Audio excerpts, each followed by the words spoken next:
मार्च 2023 मध्ये 8700चा नीचांक नोंदवल्यानंतर Nifty small cap इंडेक्समध्ये एकतर्फी तेजी चालू झाली। निफ्टी स्मॉल कॅप इंडेक्स आता 14000च्या पार गेलाय। म्हणजेच मागच्या 9 महिन्यात स्मॉल कॅप इंडेक्समध्ये तब्बल 60% तेजी आली आहे। केंद्र सरकारने इन्फ्रा आणि मॅन्युफॅक्चरिंग सेक्टर वाढावा यासाठी अनेक योजना चालू केल्या आहेत। त्याचा सकारात्मक परिणाम स्मॉल कॅप शेअर्सवर झाला आहे। मात्र एवढी मोठी तेजी झाल्यानंतर स्मॉल कॅप शेअर्समध्ये आता खूप जास्त रिस्क आहे असं काही तज्ञांचं मत आहे।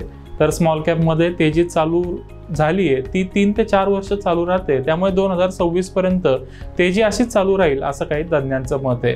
मग अशा परिस्थितीत गुंतवणूकदारांच्या मनात गोंधळाचं वातावरण तयार झालंय। स्मॉल कॅप्समध्ये गुंतवणूक करावी का नाही हा निर्णय घेणं गुंतवणूकदारांसाठी अवघड आहे।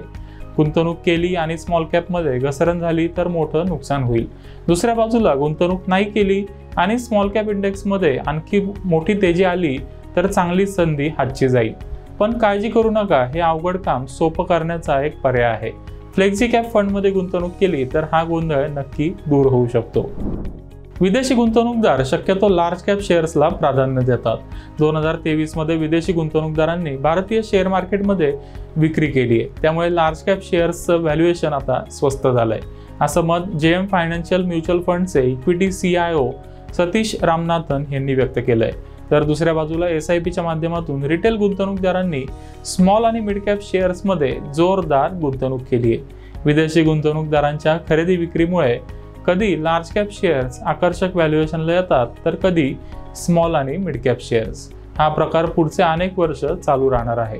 मग अशा परिस्थितीत सामान्य गुंतवणूकदारांना कोणत्या मार्केट कॅपच्या फंडमध्ये गुंतवणूक करावी ते कळत नाही। मात्र हे ठरवण्याचं काम आपल्याला करायची काहीच गरज नाहीये, कारण फ्लेक्सी कॅप फंडमध्ये हे काम फंड मॅनेजर स्वतः करतो।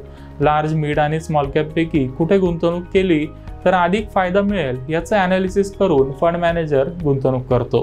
पण फ्लेक्सी कॅप फंड कसं कार्य करतात ते आधी जाणून घेऊया। फ्लेक्सी कॅप फंड हा एक प्रकारचा इक्विटी म्युच्युअल फंड आहे। मार्केट रेग्युलेटर सेबीच्या नियमानुसार फ्लेक्सी कॅप फंडच्या मॅनेजरला त्याच्या एकूण मालमत्तेपैकी किमान 65% रक्कम लार्ज, मिड किंवा स्मॉल कॅप शेअर्समध्ये गुंतवावी लागते। कोणत्या मार्केट कॅपमध्ये किती रक्कम गुंतवायची हे ठरवण्याचा अधिकार फंड मॅनेजरकडे असतो। तसेच व्हॅल्युएशनचा विचार करून प्रॉफिट बुक कधी करायचा हे देखील फंड मॅनेजर स्वतः ठरवतो। फ्लेक्सी कॅप फंड इक्विटी कॅटेगरीमध्ये येतात, त्यामुळे 1 वर्षाच्या आधी प्रॉफिट बुक केला तर गुंतवणूकदारांना 15% short term capital gain tax भरावा लागतो। 1 वर्षानंतर प्रॉफिट बुक केला तर 10% long term capital gain tax भरावा लागतो। मात्र एका आर्थिक वर्षात 1 लाख रुपयाचा long term capital gain tax हा टॅक्स फ्री असतो, हे लक्षात ठेवा। आता फ्लेक्सी कॅप फंड्सनी किती रिटर्न दिलाय ते जाणून घेऊया। येस म्युच्युअल फंडच्या आकडेवारीनुसार फ्लेक्सी कॅप फंड्सनी 1 वर्षात 17, 3 वर्षात 19 आणि 5 वर्षात सरासरी 15% रिटर्न दिलाय।